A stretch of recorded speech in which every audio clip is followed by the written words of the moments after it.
엄마, 나 진짜 못하겠어. 쌍둥이들 고아원 가야 되라는 말은 죽어도 못하겠어. 폭우가 쏟아지는 공동묘지, 한 남자가 낡은 묘비를 붙잡고 처절하게 오열했습니다. 그 옆에는 비에 젖은 4명의 아이들이 병아리처럼 떨고 있었죠. 그 모습을 뒤에서 지켜보던 대한민국 최고의 재벌 회장.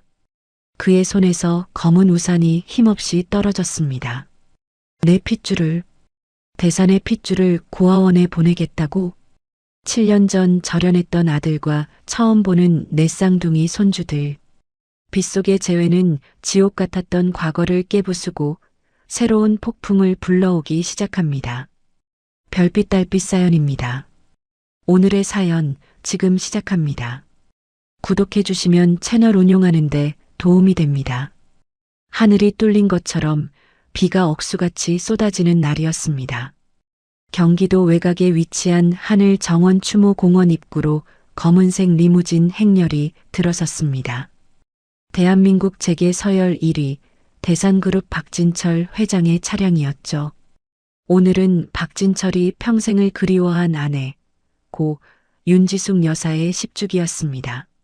차 문이 열리자 비서실장이 황급히 검은 우산을 펼쳐들고 박진철에게 다가갔습니다.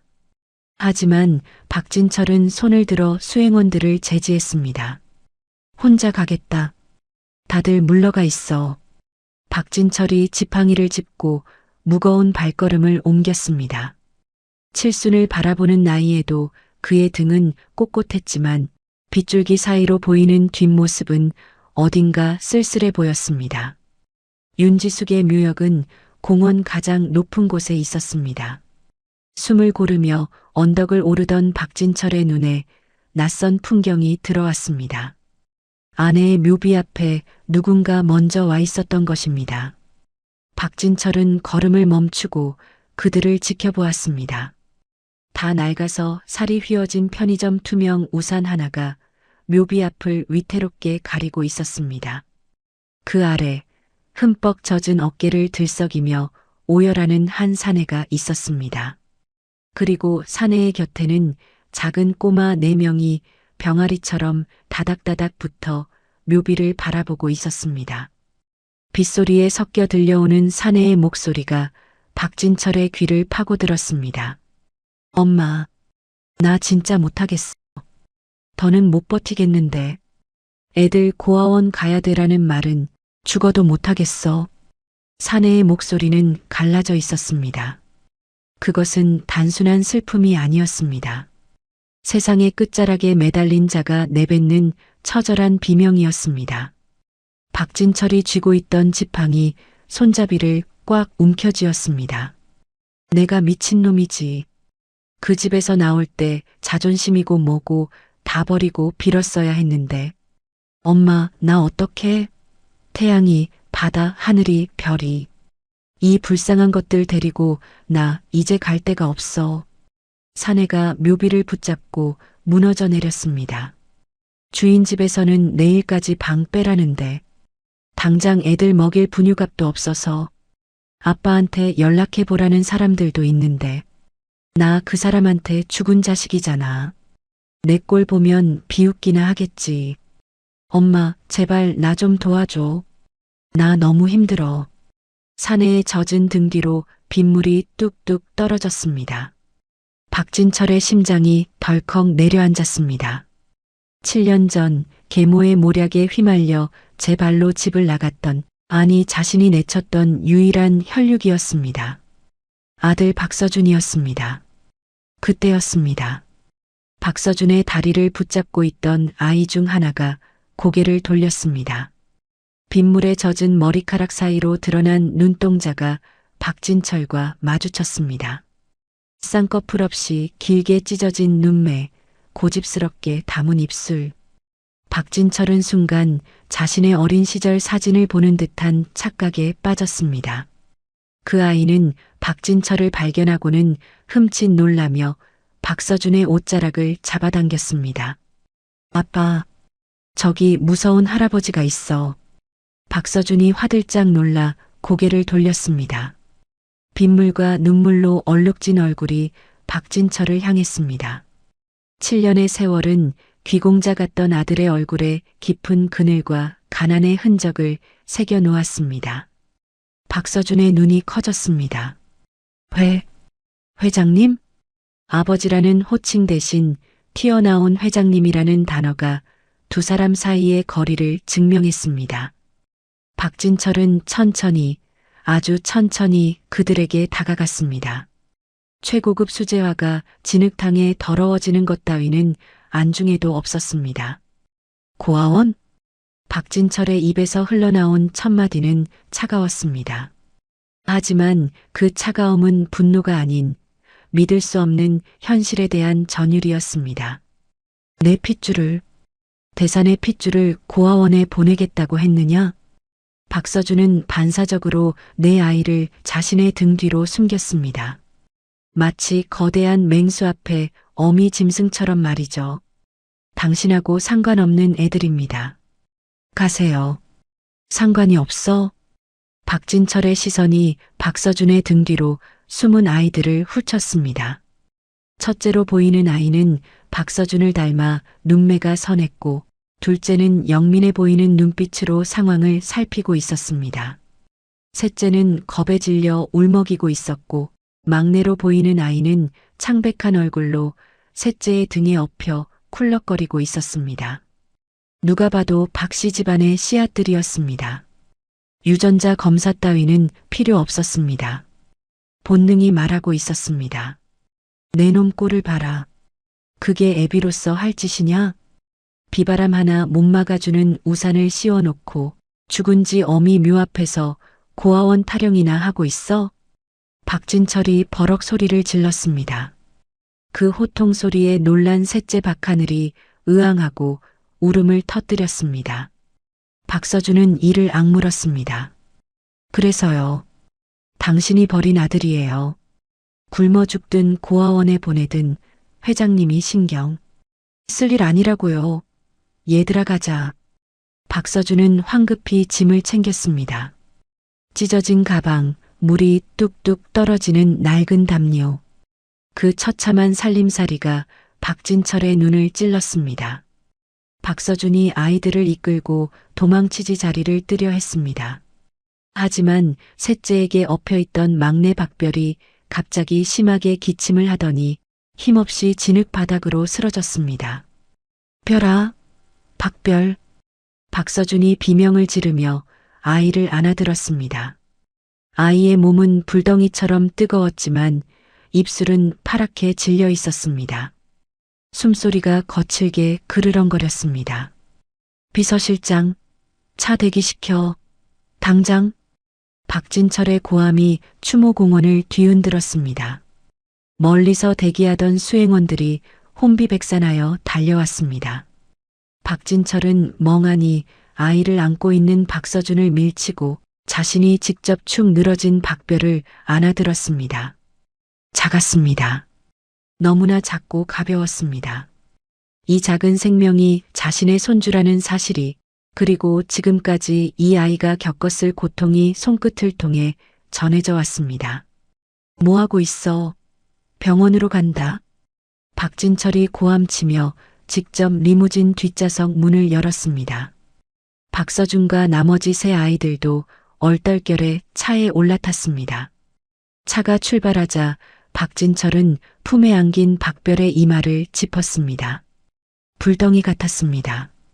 박서준은 젖은 옷을 입은 채 바들바들 떨고 있는 새 아이를 끌어안고 고개를 숙이고 있었습니다. 박진철은 가난에 찌든 아들의 모습과 아픈 손주를 번갈아 보며 입술을 깨물었습니다. 지난 7년 동안 자신이 무슨 짓을 한 건지 후회가 밀물처럼 밀려왔습니다. 대산병원 응급실에 도착하자마자 의료진이 달려나와 박별을 중환자실로 옮겼습니다. 박진철과 박서준, 그리고 새 아이는 응급실 밖 복도에 남겨졌습니다. 잠시 후 담당 의사가 나와 심각한 표정으로 말했습니다. 영양실조에 급성 폐렴이 겹쳤습니다. 게다가 선천적으로 심장이 약한 것 같은데 당장 입원 치료를 하지 않으면 오늘 밤을 넘기기 힘들 수도 있습니다. 박서준이 다리에 힘이 풀린 듯 주저앉았습니다. 입원시켜주세요. 제발 살려주세요, 선생님. 보호자분, 입원 수속부터 하셔야 하는데 특실밖에 자리가 없어서 보증금이 좀 필요합니다. 의사의 말에 박서준은 고개를 떨구었습니다. 주머니에는 꼬깃꼬깃한 1,000원짜리 몇 장뿐이었습니다. 자존심을 세우기엔 현실이 너무나 참혹했습니다. 박서준의 어깨가 절망으로 흔들렸습니다. 그때 뒤에 서 있던 박진철이 의사에게 카드를 내밀었습니다. 돈 걱정 말고 대한민국에서 제일 좋은 약 써서 살려놔. 내 손주다. 의사가 깜짝 놀라 박진철을 알아보고 허리를 90도로 숙였습니다. 박진철은 의사를 물리고 박서준에게 다가갔습니다. 일어나라. 박서준은 여전히 바닥만 보고 있었습니다. 고맙습니다. 갚겠습니다. 꼭 갚을게요. 갚아? 그래, 갚아라. 대신 돈으로는 안 받는다. 박서준이 고개를 들어 박진철을 올려다보았습니다. 한남동 본가로 들어와라. 오늘 당장. 회장님, 저는 별이 살리고 싶으면 그리고 나머지 저 아이들 길바닥에서 굶어 죽게 하기 싫으면 자존심 버려. 내 놈 자존심 세우자고 저 핏덩이들을 또 사지로 내몰 셈이야? 박진철의 호통에 복도가 쩌렁쩌렁 울렸습니다. 박서준은 입술을 깨물었습니다. 피가 맺힐 정도로 세게 깨물었습니다. 반박할 수 없었습니다. 자신의 무능력이 아이를 병들게 했습니다.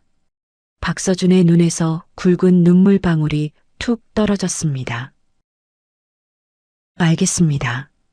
그때 엘리베이터 문이 열리며 화려하게 치장한 중년 여성이 다급하게 달려왔습니다. 박진철의 후처인 민희숙이었습니다. 여보, 이게 무슨 소리예요? 병원에 오셨다는 연락받고 놀라서 왔는데 누가 입원을 했다고요?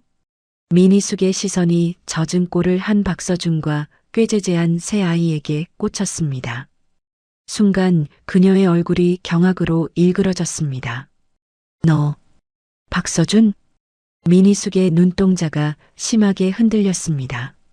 죽은 줄 알았던, 아니 영원히 밑바닥에서 썩고 있을 줄 알았던 전처의 아들이 돌아왔습니다. 그것도 혼자가 아니라 박진철을 쏙 빼닮은 아이들을 넷이나 달고서 말입니다. 박서준은 민희숙을 보자 눈빛이 매섭게 변했습니다. 7년 전 자신을 도둑으로 몰아 내쫓았던 여자. 어머니의 자리를 차지하고 앉아 주인 행세를 하는 여자였습니다. 박진철은 민희숙의 반응을 싸늘하게 일별하며 선언했습니다. 인사해. 내 손주들이다. 오늘부터 본가에서 같이 살 거야. 민희숙의 얼굴이 백지장처럼 하얗게 질렸습니다.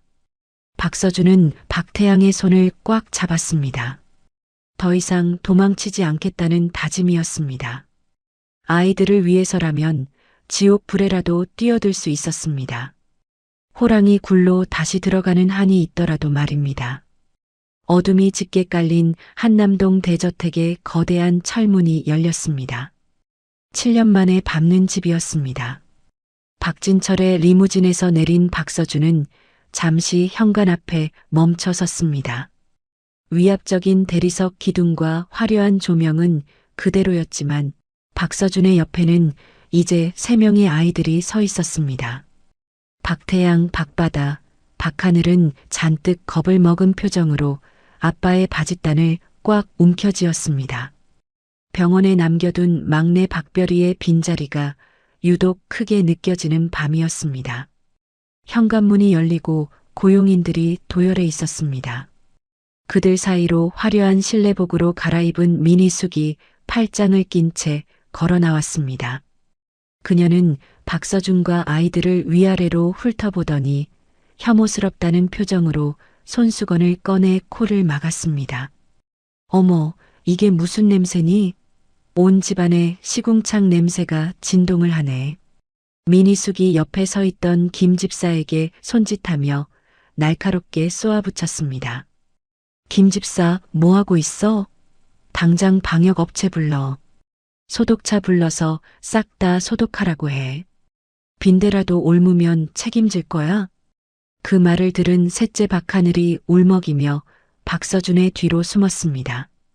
박서준의 눈썹이 꿈틀거렸습니다. 간한 냄새는 참을 수 있었지만 아이들을 벌레 취급하는 것은 참을 수 없었습니다. 박서준이 미니숙을 똑바로 쳐다보며 한 걸음 다가갔습니다. 그만하시죠. 뭐, 이게 어디서 눈을 부라려?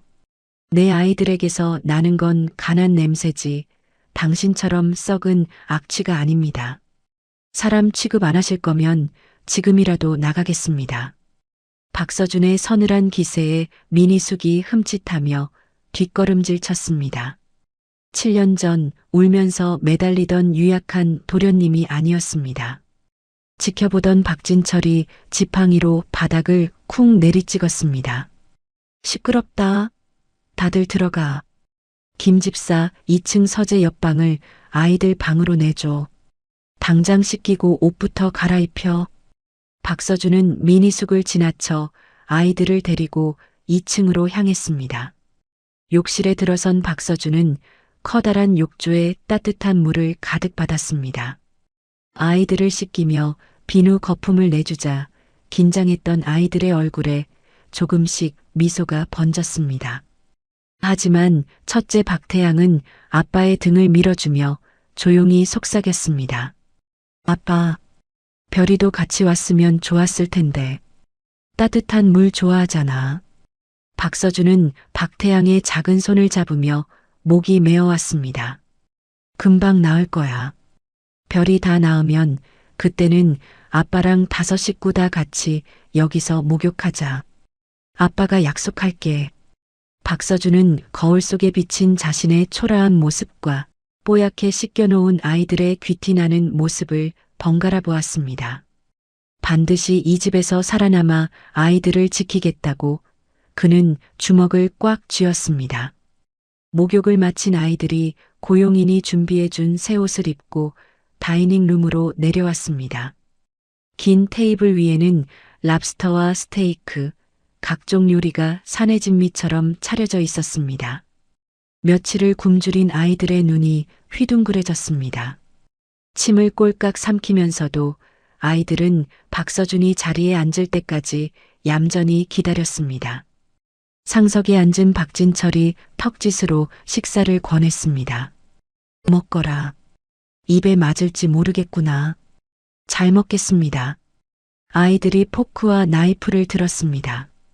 제대로 된 식사 예절을 배운 적 없는 아이들은 손으로 고기를 집어먹기도 하고 소스를 입가에 묻히기도 하며 허겁지겁 배를 채웠습니다. 그 모습을 지켜보던 미니숙이 와인잔을 내려놓으며 혀를 찼습니다. 쯧쯧, 천박하기도 해라. 밥상머리 교육을 어떻게 시켰길래 저 모양이니? 꼭 며칠 굶은 거지들 같구나.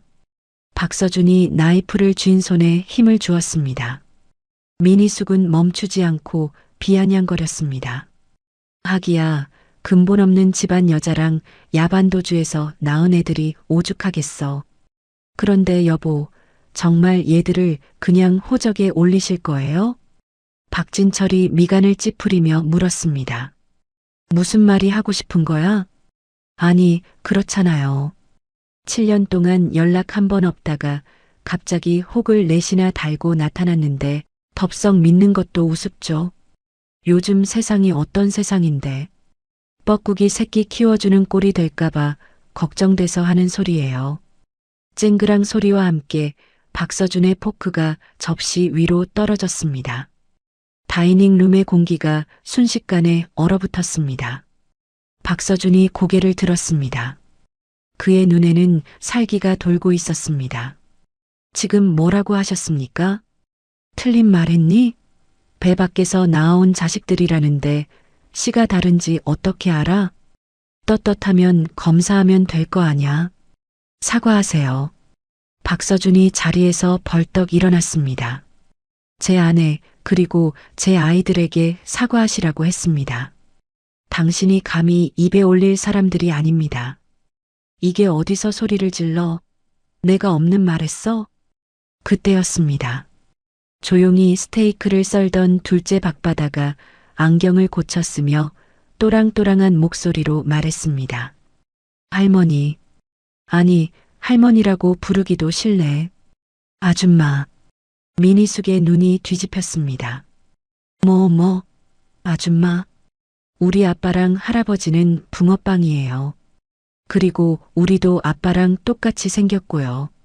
눈이 있으면 보일 텐데 안 보이는 척 하는 거예요. 아니면 머리가 나빠서 모르는 거예요? 동화책에 나오는 마녀 아줌마랑 똑같이 생겨가지고는 이 머리에 피도 안 마른 놈이. 이성을 잃은 미니숙이 자리에서 일어나 박바다의 뺨을 향해 손을 휘둘렀습니다. 탁! 박서준이 미니숙의 손목을 허공에서 낚아챘습니다. 우지끈 소리가 날 정도로 강한 악력이었습니다. 아, 이거 안 나? 미니숙이 비명을 질렀습니다. 박서준이 미니숙을 죽일 듯 노려보며 낮게 으르렁거렸습니다. 내 자식 몸에 손 떼면 그땐 저도 안 참습니다. 그 손모가지 부러지는 꼴 보고 싶지 않으면 당장 거두세요. 여보, 이것 좀 봐요. 저놈이 날 죽이려 해요. 미니숙이 박진철을 향해 악을 썼지만 박진철은 그 광경을 가만히 지켜보고만 있었습니다. 오히려 그의 입가에는 비릿한 미소가 스쳐 지나갔습니다. 제 새끼를 지키기 위해 이빨을 드러낸 아들의 모습이 젊은 시절 자신의 모습과 닮아 있었기 때문입니다. 그만. 박진철의 한마디에 박서준이 거칠게 미니숙의 손을 뿌리쳤습니다. 미니숙은 붉게 부어오른 손목을 감싸쥐며 씩씩거렸습니다. 박서준이 박진철을 바라보며 단호하게 말했습니다. 유전자 검사하겠습니다. 그래. 대신 조건이 있습니다. 내기하시죠. 내기. 검사 결과 친자식이 맞으면 민 여사님, 제 아이들과 죽은 제 아내 영정 앞에서 무릎 꿇고 사과하십시오. 그리고 박서준은 잠시 말을 멈췄다가 미니숙의 눈을 똑바로 쳐다보며 못을 박았습니다. 이 집안의 살림 권한, 통장, 인장 전부 내놓으세요. 당신은 손 떼라는 말입니다.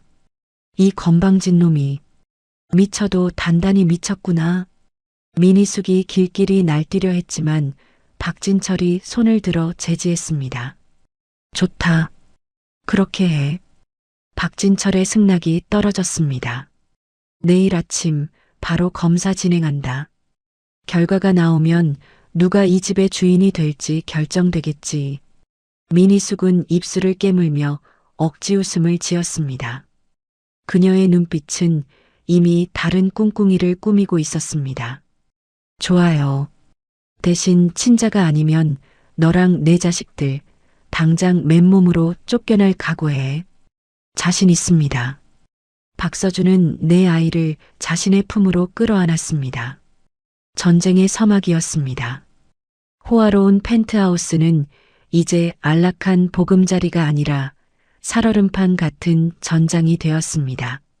식사가 끝나고 밤이 깊었습니다. 창밖에서는 요란한 천둥 소리가 울려 퍼졌습니다. 미니숙은 자신의 방에서 은밀하게 전화를 걸었습니다. 네, 원장님. 접니다. 내일 아침에 유전자 검사 들어갈 거예요. 네, 알고 계시죠? 결과는 무조건 불일치로 나와야 합니다. 실수하면 당신 병원 지원금 끊길 줄 알아요. 전화를 끄는 미니숙은 방문을 열고 복도를 살폈습니다. 그녀가 눈짓하자 어둠 속에 숨어있던 충성스러운 하녀 하나가 고개를 끄덕였습니다. 하녀는 발소리를 죽이며 박서준과 아이들이 잠든 방으로 향했습니다. 검사 샘플을 조작하기 위해 박서준의 칫솔과 머리카락을 훔치려는 것이었습니다. 하녀가 조심스럽게 방문을 열고 들어갔습니다. 침대 위에는 아이 셋이 곤히 잠들어 있었습니다. 하녀는 욕실로 들어가 박서준의 칫솔을 집어들고 베개에 떨어진 머리카락 몇 가닥을 주워 주머니에 넣었습니다. 임무를 완수한 하녀가 회심의 미소를 지으며 방을 나가려던 찰나였습니다.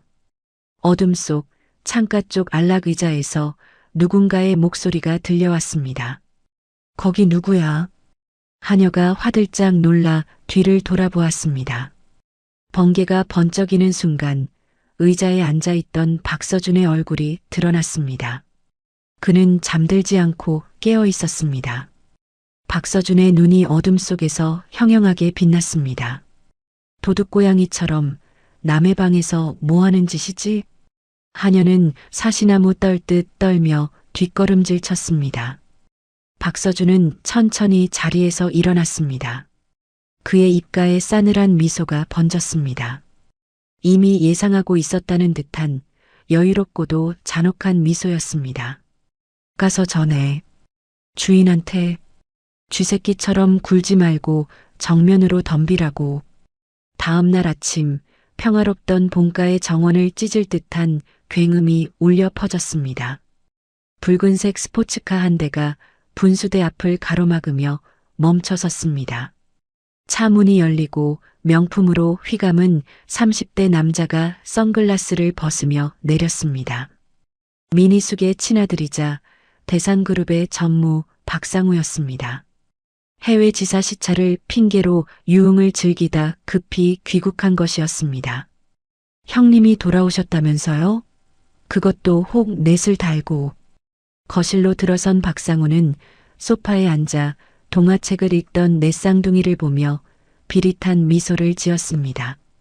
아이들이 겁을 먹고 서로의 손을 잡았습니다. 박상우는 셋째 박하늘이 가지고 놀던 로봇 장난감을 발로 툭 찼습니다. 와장창 소리를 내며 장난감이 벽에 부딪혀 산산조각이 났습니다. 야, 꼬맹이들. 여기가 어디라고 굴러들어와? 냄새나게. 뭐하는 짓이야? 주방에서 아이들 간식을 챙겨 나오던 박서준이 달려와 아이들을 감싸 안았습니다. 박상우는 박서준을 위아래로 훑어보며 혀를 찼습니다. 꼬라고는. 형님, 거짓골로 돌아오셨네? 아, 이제 형님 아니지. 남남이니까. 박상우. 아이들 건드리지 마. 박서준의 눈에 살기가 돌았습니다. 하지만 박상우는 비웃으며 박서준의 어깨를 툭툭 쳤습니다. 무서워라. 근데 어쩌죠? 오늘 검사 결과 나오면 다시 길바닥으로 쫓겨나실 텐데. 주제 파악 좀 하고 살지? 그때 2층 계단에서 미니숙이 내려왔습니다. 상우 왔니?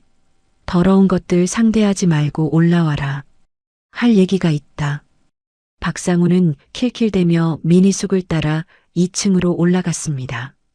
두 사람이 방으로 들어가 문을 닫자 박서준의 등 뒤에 숨어있던 둘째 박바다가 조용히 움직였습니다. 박바다의 손에는 작은 장난감 녹음기가 들려 있었습니다. 박바다는 고양이처럼 소리 없이 계단을 올라가 미니숙의 방문 앞에 쭈그리고 앉았습니다. 방 안에서는 은밀한 대화가 오고 갔습니다. 어머니, 철이 확실하게 된 거 맞아요? 아버지가 직접 지정한 병원이라면서요. 걱정 마라. 병원장은 내 사람이야. 아버지가 아무리 철두철미해도 검사 샘플이 바뀌는 것까지 막을 순 없어. 어젯밤에 내가 사람 시켜서 서준이 칫솔이랑 머리카락 미리 준비해둔 노숙자의 것으로 바꿔치기 했다. 미니숙의 목소리에는 섬뜩한 확신이 차 있었습니다. 검사 결과는 무조건 불일치로 나올 거야. 친자가 아니라고 판명나는 순간 내 아버지는 배신감에 서준이 놈을 가만두지 않을 게다. 그때 네가 나서는 거야. 든든한 아들로서 위로해드리고 그룹 후계자 자리 굳히는 거지. 역시 어머니세요. 오늘 저녁이 기대되네요. 그 거지들이 울고불고 매달릴 꼴을 생각하니 속이 다 시원하네. 박상우의 경박한 웃음소리가 문틈으로 새어나왔습니다. 박바다는 녹음기의 정지 버튼을 누르고 다시 소리 없이 계단을 내려왔습니다. 그리고 주방에 있는 박서준에게 다어가 옷자락을 잡아당겼습니다. 아빠, 이거 들어봐. 박바다가 내민 녹음기에서 민희숙과 박상우의 대화가 생생하게 흘러나왔습니다. 박서준의 얼굴이 차갑게 굳어졌습니다. 분노가 치밀어 올랐지만 그는 주먹을 꽉 쥐고 참아냈습니다. 지금 터뜨리면 안 되었습니다. 박서준은 박바다를 안아주며 속삭였습니다. 바다야, 정말 잘했다. 네가 아빠랑 우리 가족을 구했어. 박서준은 녹음기를 주머니에 넣고 박진철의 서재로 향했습니다. 노크 소리와 함께 박서준이 들어오자 박진철은 서류를 보던 안경을 벗었습니다. 무슨 일이냐? 회장님, 드릴 말씀이 있습니다. 아니, 들려드릴 게 있습니다. 박서준은 말없이 녹음기를 책상 위에 올려놓고 재생했습니다.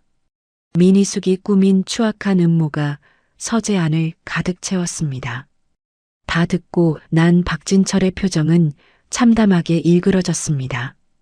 분노를 넘어선 허탈함, 그리고 아내에 대한 실망감이 그의 얼굴을 스치고 지나갔습니다. 이 여자가 감히 내 눈과 귀를 가리려 들어? 제가 해결하겠습니다. 회장님은 그저 지켜봐 주십시오. 진짜적인지 가족인지 가려낼 기회를 주십시오. 박서준의 눈빛은 7년 전과 달랐습니다. 박진철은 그런 아들을 물끄러미 바라보다가 고개를 끄덕였습니다. 그리고 어딘가로 전화를 걸어 짧게 지시했습니다. 김 원장, 지금 내 서재로 와. 비밀리에. 저녁 7시. 뭔가 거실에 무거운 침묵이 감돌았습니다. 박진철, 박서준과 아이들, 그리고 민희숙과 박상우가 마주보고 앉았습니다. 테이블 위에는 대산병원 로고가 찍힌 봉투가 놓여 있었습니다. 병원장이 식은땀을 뻘뻘 흘리며 서 있었습니다. 결과 말씀해 보시죠. 박진철의 건조한 목소리에 병원장이 떨리는 손으로 봉투를 집어들었습니다. 민희숙과 박상우는 승리의 눈빛을 교환하며 입꼬리를 올렸습니다. 검사 결과. 병원장이 마른 침을 꿀꺽 삼켰습니다. 박서준님과 내 쌍둥이의 유전자 검사 결과 박진철 회장님과의 친생자 관계가 성립하지 않는 것으로 나왔습니다. 뭐라고요? 박서준이 연기를 하며 벌떡 일어났습니다.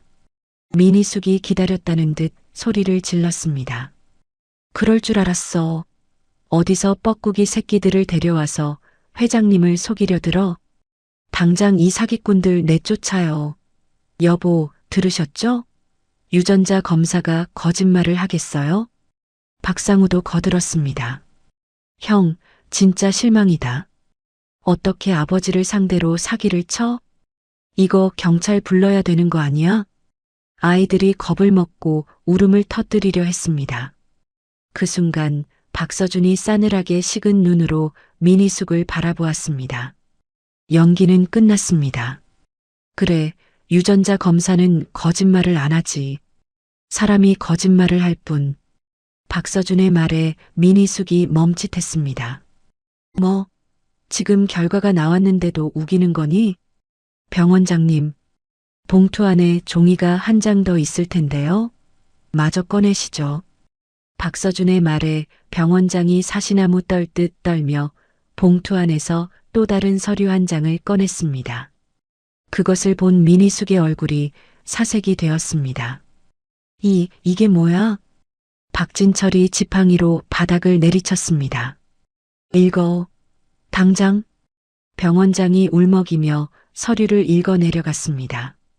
재검사 결과 박진철 회장님과 99.99% 친자 관계가 일치합니다. 정적이 흘렀습니다. 민희숙이 비틀거렸습니다. 말도 안 돼. 분명히 바꿨는데. 분명히 바꿨는데 왜 결과가 제대로 나왔을까 궁금하십니까? 박서준이 주머니에서 녹음기를 꺼내 재생 버튼을 눌렀습니다. 어머니, 처리 확실하게 된 거 맞아요? 서준이 칫솔과 머리카락 미리 준비해둔 노숙자의 것으로 바꿔치기 했다. 민희숙과 박상우의 목소리가 거실에 쩌렁쩌렁 울려 퍼졌습니다. 박상우는 겁에 질려 뒷걸음질 쳤고 민희숙은 바닥에 주저앉았습니다. 이게 무슨... 박진철이 병원장을 노려보았습니다. 김 원장, 내 돈으로 병원 지어놓고 내 뒤통수를 쳐? 감히 내 핏줄을 부정해? 회장님, 죽을 죄를 지었습니다. 사모님께서 시키는 대로 안 하면 지원금을 끊겠다고 협박하셔서 살려주십시오. 병원장이 무릎을 꿇고 싹싹 빌기 시작했습니다.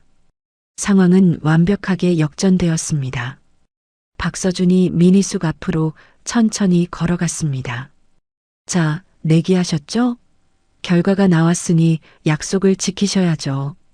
민희숙이 부들부들 떨며 박진철을 쳐다봤습니다. 여보, 내가 잠깐 실수를... 우리 상우를 위해서... 입 닥쳐.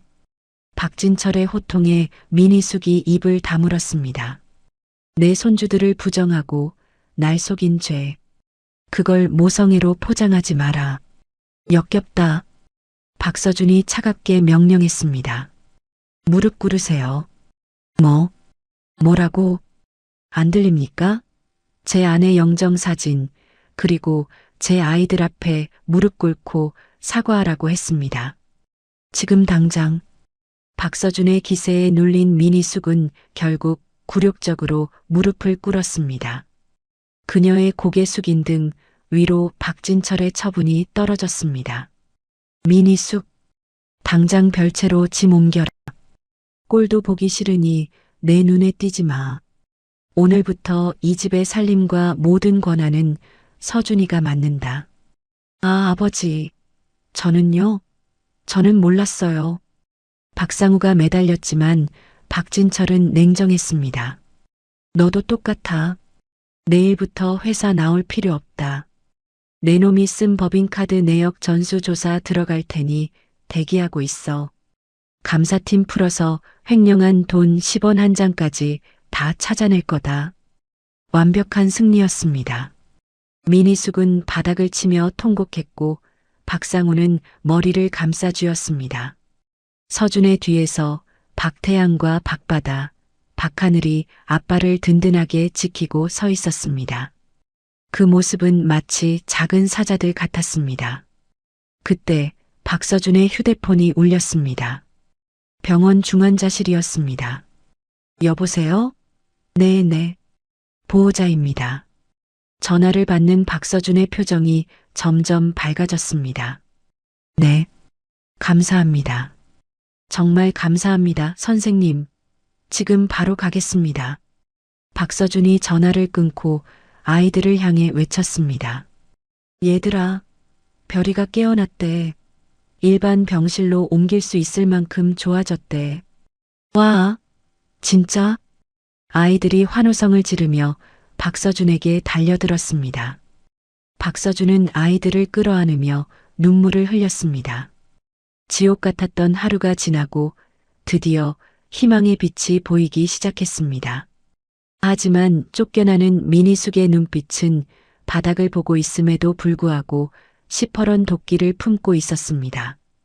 그녀의 입술이 소리 없이 달싹였습니다. 두고 봐. 절대 이대로 안 끝내. 승리의 기쁨도 잠시, 펜트하우스의 그림자는 더욱 짙고 길어지고 있었습니다.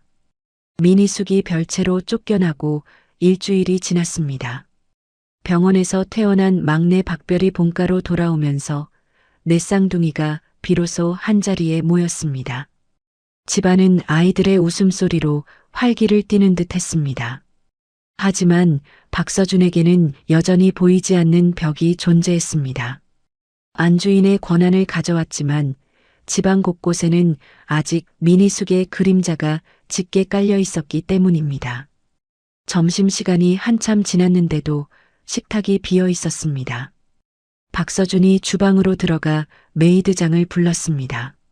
점심시간 지난 지가 언젠데 아직도 식사 준비가 안 된 겁니까? 애들이 배고파 하잖아요. 메이드장은 귀찮다는 듯 느릿느릿 행주질을 하며 대답했습니다. 재료가 다 떨어졌는데요. 민 여사님이 계실 때는 알아서 배달이 왔는데 도련님이 맡으시고 나서는 거래처랑 연락이 잘 안 되나 봅니다. 냉장고에 있는 거라도 꺼내서 뭐라도 만들어야 할 거 아닙니까? 아이고, 저희는 지시받은 식단 아니면 함부로 요리 안 합니다.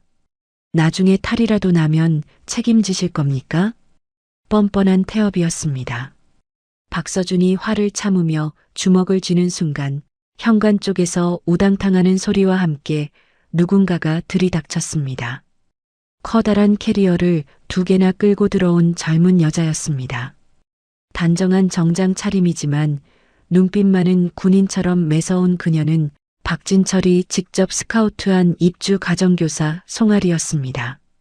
송아리는 거실에 있는 아이들에게 윙크를 한번 날리고는 성큼성큼 주방으로 걸어 들어왔습니다.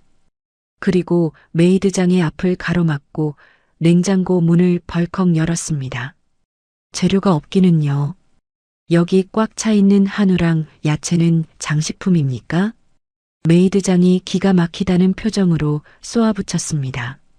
당신 뭐야? 누군데 남의 주방에 들어와서 난리야? 오늘부터 이 집 아이들 교육이랑 생활 전담하게 된 송아리입니다. 회장님이 정권 주셨고요.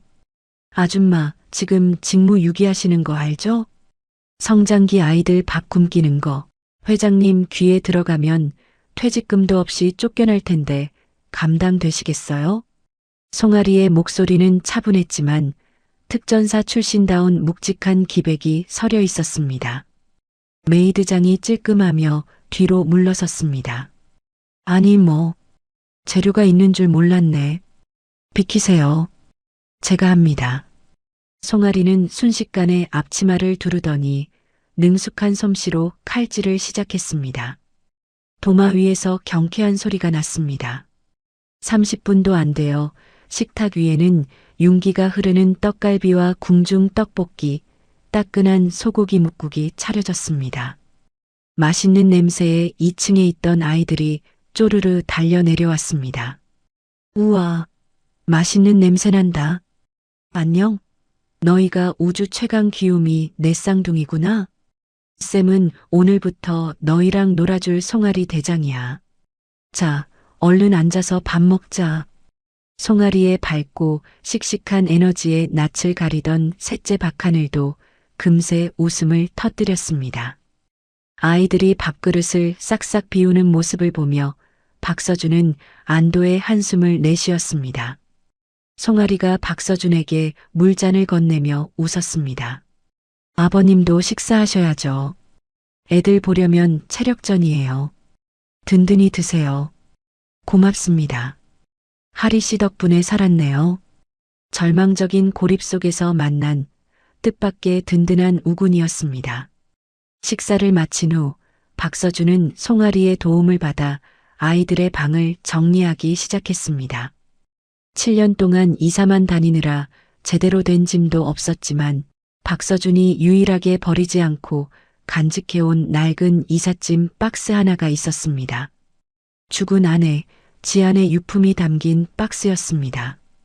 짐을 정리하던 중 막내 박별이 박스 구석에 있던 낡은 곰 인형을 발견하고 품에 꼭 끌어안았습니다. 이거 엄마가 만들어준 곰돌이다. 여기서 엄마 냄새나. 박별이 인형을 얼굴에 비비며 좋아했습니다. 그런데 아이가 인형을 꽉 껴안자 낡아서 삭은 인형의 등 솔기가 툭 터지며 솜이 삐져나왔습니다. 아, 터졌다. 아빠, 곰돌이 아야 해. 박별이 울상을 지으며 인형을 내밀었습니다. 박서준은 인형을 받아들고 씁쓸하게 웃었습니다. 괜찮아. 아빠가 수술해 줄게. 박서준은 반지꼬리를 가져와 인형의 터진 등을 꿰매기 시작했습니다. 그러다 문득 아내가 죽기 며칠 전 병상에서 했던 말이 떠올랐습니다. 여보, 나중에, 아주 나중에 우리 곰돌이 배 터지면 당신이 꼭 꿰매줘야 해. 꼼꼼하게 잘 살펴보고 예쁘게 꿰매줘. 약속해. 그때는 그저 아이 장난감을 챙기는 엄마의 마음인 줄 알았습니다. 박서준은 아내의 말을 되새기며 솜을 정리하다가 손끝에 걸리는 딱딱한 이물감을 느꼈습니다. 무언가 들어 있었습니다. 박서준이 솜을 헤치고 꺼낸 것은 손가락만한 작은 저장 장치 USB였습니다. 박서준의 심장이 쿵쿵 뛰기 시작했습니다. 아내가 서준 몰래 숨겨둔 것이 분명했습니다. 이게 뭐지? 박서준은 떨리는 손으로 노트북을 가져와 저장 장치를 연결했습니다. 파일 하나가 들어 있었습니다. 제목은 사랑하는 서준 씨에게였습니다. 심상치 않은 분위기에 박진철 회장도 서재에서 나왔고 송아리와 아이들도 거실로 모여들었습니다. 박서준이 파일을 클릭했습니다. 화면 가득 창백하지만 환하게 웃고 있는 아내 지안의 모습이 나타났습니다. 서준 씨, 안녕? 이 영상을 볼 때쯤이면 나는 아마 세상에 없겠네. 미안해. 끝까지 같이 있어주지 못해서. 화면 속 지안이 눈물을 삼키며 말을 이었습니다. 박서준의 눈시울이 순식간에 붉어졌습니다. 그리고 아버님께 꼭 드리고 싶은 말씀이 있어서 용기 냈어요. 7년 전 제가 아버님 돈 보고 접근했다고 뱃속의 아이가 다른 남자애라고 했던 말. 그거 다 거짓말이에요. 소파에 앉아있던 박진철의 눈이 크게 떠졌습니다. 지팡이를 쥔 그의 손이 부들부들 떨렸습니다. 민 여사님이 제가 떠나지 않으면 서준 씨를 해치겠다고 했어요. 후계자 자리에서 쫓겨나는 건 물론이고 횡령 누명 씌워서 감옥에 보내고 사회에서 영원히 매장시키겠다고. 당신을 지키려면 제가 악녀가 되어야 했어요. 화면 속 지안이 오열했습니다. 서준 씨는 아무것도 몰라요. 아버님, 우리 서준 씨 정말 착한 사람이에요. 저 때문에 아들 미워하지 말아주세요. 그리고 우리 아기들. 제 목숨보다 귀한 아이들이에요. 제발 지켜주세요. 부탁드려요. 영상이 끝난 후 거실에는 무거운 정적만이 흘렀습니다. 진실은 잔인하고도 명백했습니다. 박서준이 오해를 받고 쫓겨난 그 모든 배후에 민희숙의 협박이 있었고 아내는 남편을 지키기 위해 그 모든 오명을 뒤집어쓰고 사라졌던 것입니다.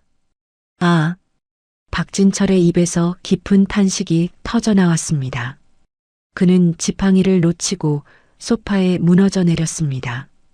평생을 사람 보는 눈 하나로 살아왔다고 자부했건만 며느리의 진심을 보지 못하고 뱀 같은 여자의 현울림에 놀아나 친아들을 내쳤다는 자괴감이 그를 덮쳤습니다. 내가 죽일 놈이다.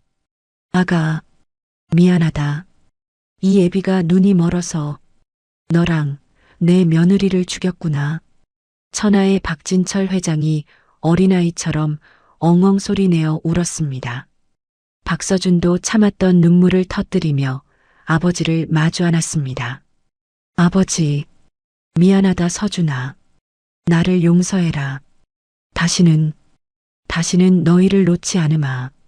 7년의 세월 동안 쌓였던 원망과 오해의 빙벽이 아내의 숭고한 희생 앞에서 뜨거운 눈물로 녹아내리고 있었습니다. 그 모습을 지켜보던 송아리도 눈가를 훔쳤고 영문도 모르는 내 쌍둥이는 할아버지와 아빠에게 달려가 고사리 같은 손으로 그들의 등을 토닥였습니다. 할아버지 울지 마. 아빠 울지 마. 박진철은 아이들을 품에 한가득 안았습니다. 비로소 대상그룹의 펜트하우스에 진정한 가족이 탄생하는 순간이었습니다. 이제 그들에게 남은 것은 하나였습니다. 이 모든 비극을 초래한 미니숙을 향한 자비 없는 단죄뿐이었습니다. 밤이 깊었습니다. 내 쌍둥이는 처음으로 넷이서 한 침대에 누워 평온하게 잠들었습니다. 하지만 그 평화로운 풍경과 대조적으로 정원 건너편 별채에서는 섬뜩한 음모가 꾸며지고 있었습니다. 도청 장치를 통해 거실의 모든 대화를 엿들은 미니숙은 분노에 차서 술병을 집어 던졌습니다. 이것들이 감히 나를 끝장내겠다고? 내가 그렇게 쉽게 당할 줄 알아? 미니숙은 핏발선 눈으로 어딘가에 전화를 걸었습니다. 수화기 너머로 음침한 목소리가 들려왔습니다. 네, 사모님. 말씀하십시오. 준비해. 내일 모레 애들 초등학교 입학식 날이야. 학교 가는 길목 사거리, 알지? 미니숙이 창밖으로 보이는 본가의 불빛을 노려보며 이를 갈았습니다. 브레이크를 고장 내든 트럭으로 밀어버리든 확실하게 처리해. 사고사로 위장해야 한다. 실수하면 너도 죽을 줄 알아. 미니숙의 입가에 악마 같은 미소가 걸렸습니다. 가장 행복해야 할 날, 가장 끔찍한 비극을 선물하겠다는 그녀의 계획이 시작되고 있었습니다. 행복하게 잠든 아이들의 얼굴 위로 불길한 먹구름이 드리워졌습니다. 초등학교 입학식 날 아침이 밝았습니다. 별채 거실에서 미니숙은 초조하게 전화기를 붙들고 있었습니다. 창밖으로 등교 준비를 마친 박서준의 차량이 본가 정문을 빠져나가는 것이 보였습니다. 미니숙의 입가에 서늘한 미소가 번졌습니다. 출발했다. 사거리 신호 대기할 때 들이받아. 브레이크 파열로 위장하는 거 잊지 말고. 이번엔 실수하면 안 돼. 수화기 너머로 트럭 기사의 짧은 대답이 들려왔습니다. 미니숙은 전화를 끊고 와인 잔을 들었습니다. 이제 곧 뉴스 속보가 뜰 것입니다. 대상그룹 후계자 일가, 등굣길 참변. 상상만 해도 가슴이 뻥 뚫리는 듯한 시원함이었습니다. 미니숙은 소파 깊숙이 몸을 파묻으며 승리의 건배를 들었습니다. 하지만 30분이 지나도록 사고 소식은 들려오지 않았습니다. 오히려 TV 뉴스에서는 전혀 다른 화면이 나오고 있었습니다. 속보 대상그룹, 초등학교 입학식에 헬기 2대 등장. 재계 서열 1위의 남다른 손주 사랑 화제. 미니숙이 들고 있던 와인 잔을 바닥에 떨어뜨렸습니다.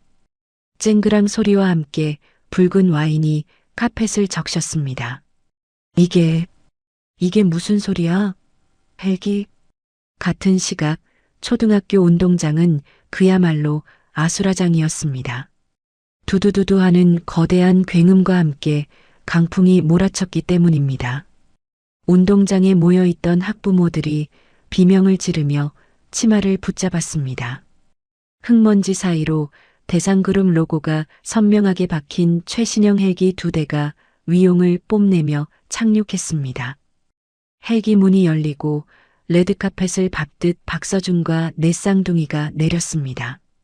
말끔한 수트를 차려입은 박서준은 연예인보다 더 빛이 났고 귀여운 교복을 맞춰 입은 박태양, 박바다, 박하늘, 박별은 마치 동화 속 왕자님, 공주님 같았습니다. 그 뒤를 이어 선글라스를 낀 박진철이 지팡이를 짚고 내렸습니다. 미니숙의 사주를 받은 트럭이 길목을 지키고 있을 것을 간파하고 박진철이 하늘길을 선택한 것입니다. 입학식장은 순식간에 술렁거렸습니다. 사람들의 시선이 온통 박서준 가족에게 쏠렸습니다. 그때 화려한 명품으로 휘감은 학부모 회장이 팔짱을 끼고 다가왔습니다.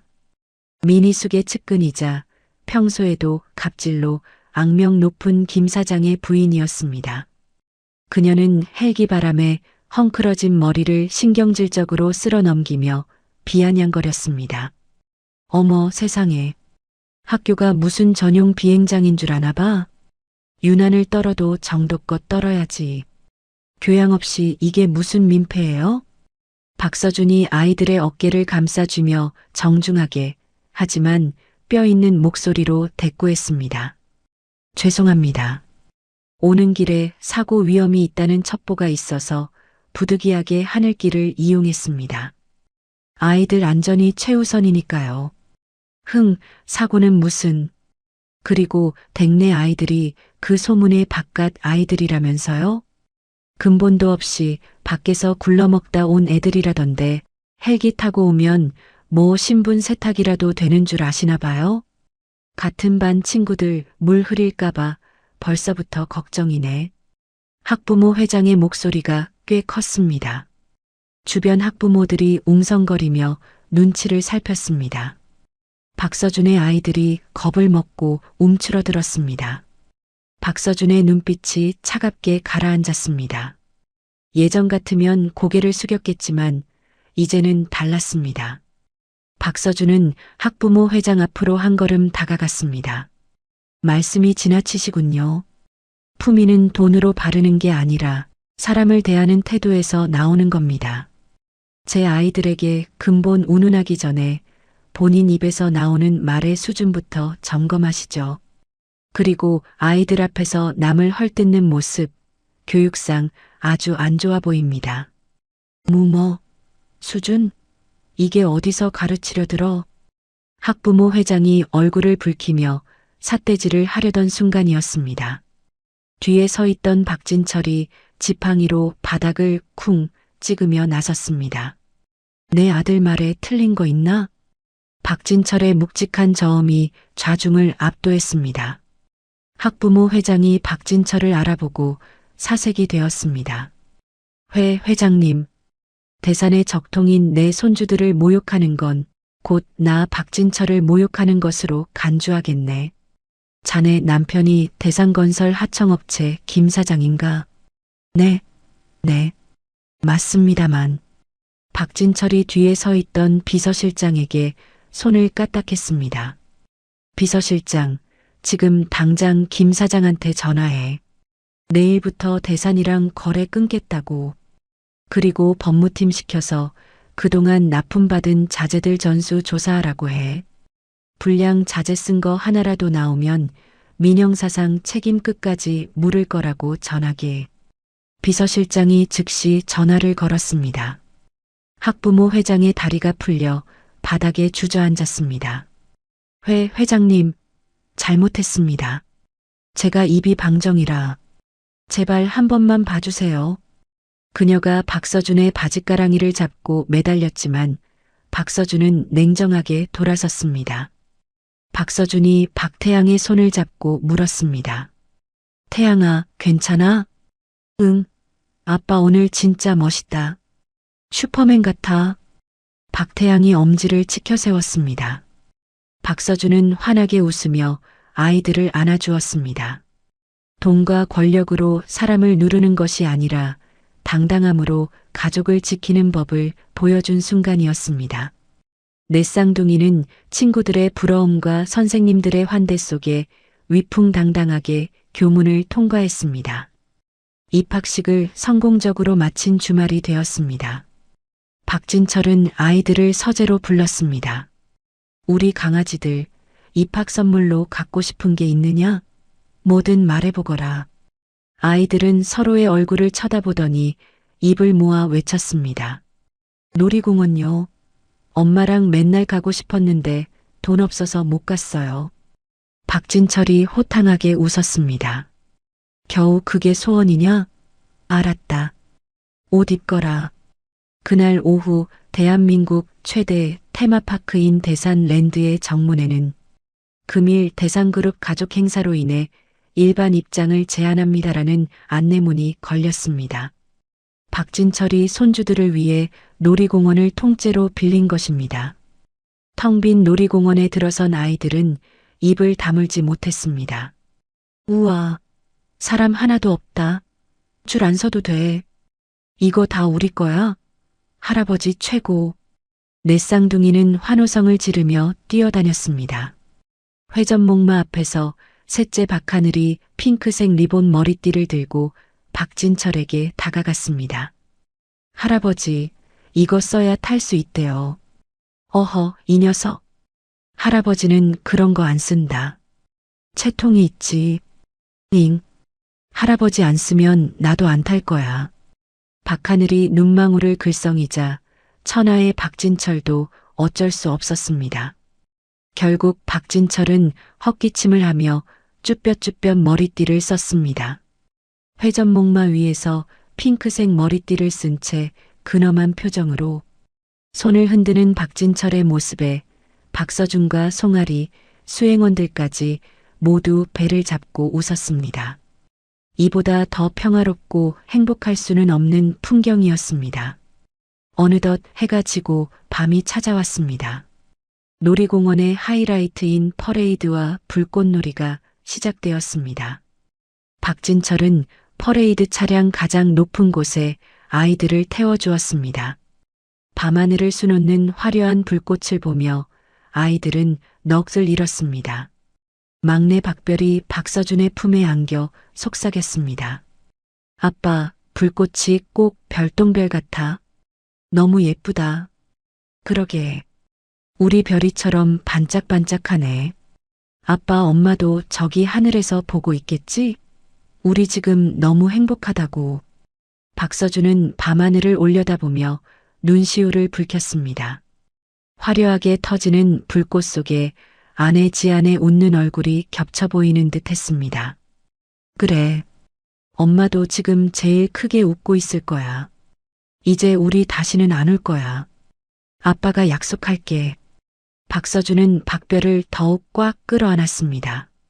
가난과 멸시, 오해로 얼룩졌던 지난 날을 보상받는 듯한 황홀한 하루였습니다. 하지만 빛이 밝을수록 그림자는 짙은 법이었습니다.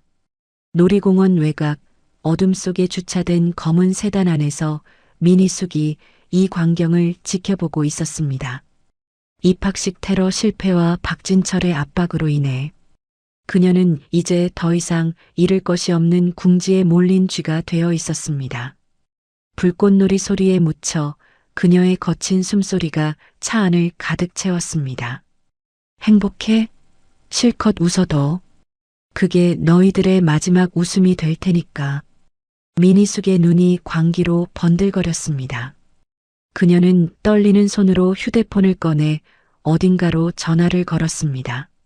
상대방은 박별의 주치의인 최 과장이었습니다. 여보세요. 사모님? 무슨 일이십니까? 최 과장.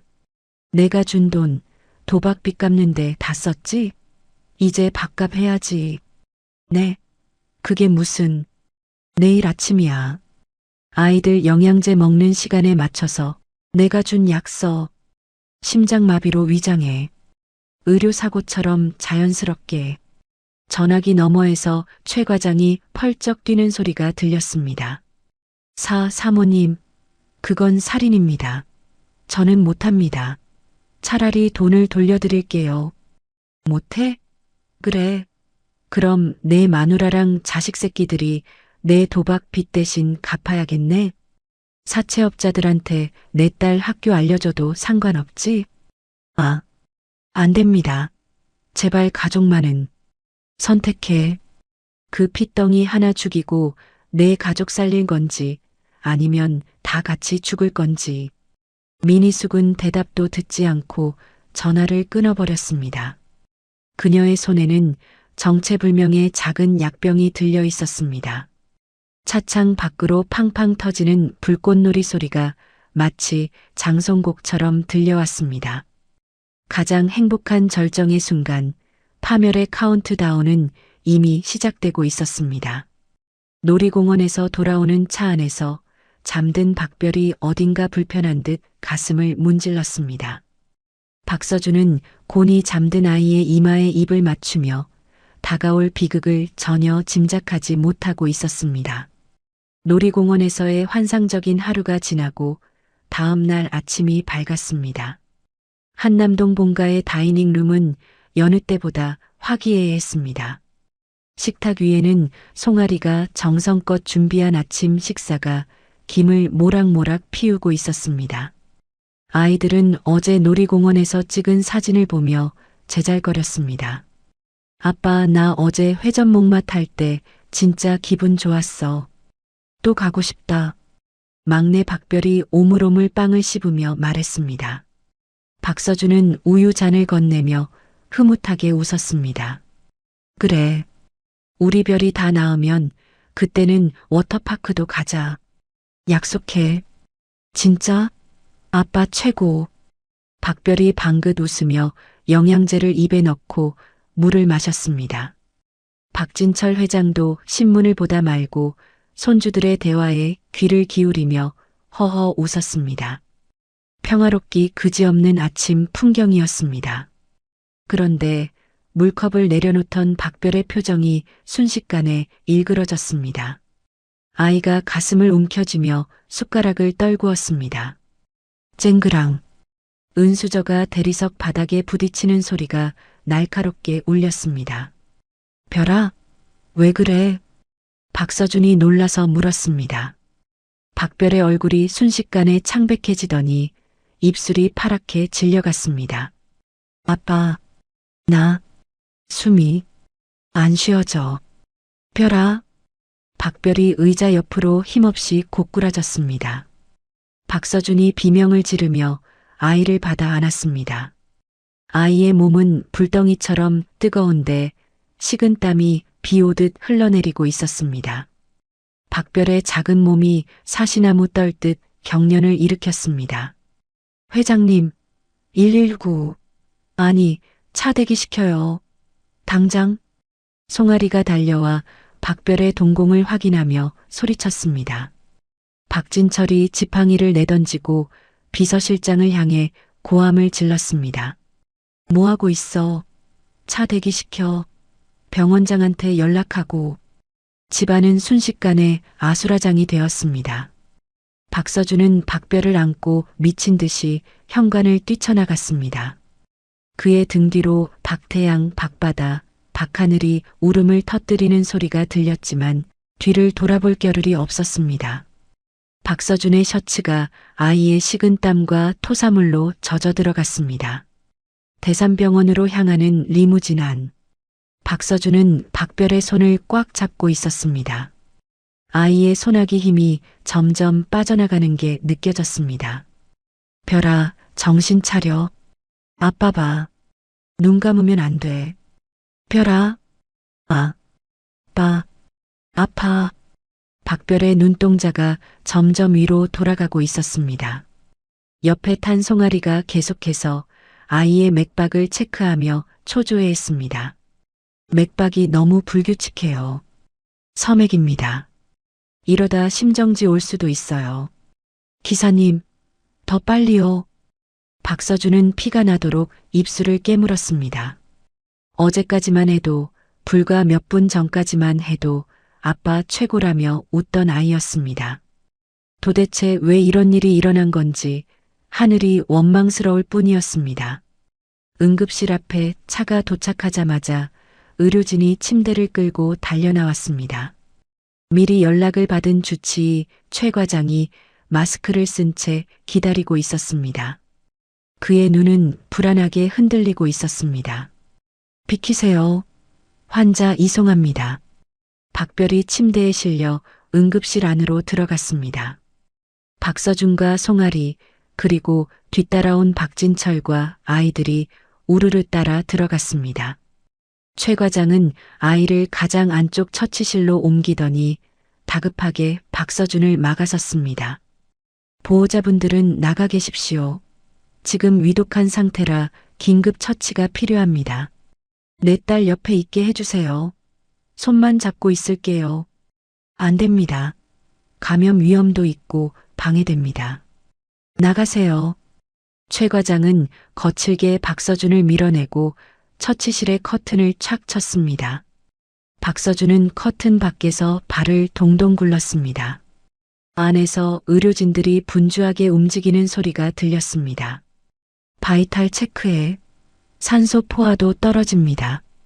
커튼 안쪽 최 과장은 간호사들과 전공의들에게 명령했습니다. 다들 나가서 혈액 검사 준비해. 내가 기관 삭관할 테니까 장비 가져오고. 어서.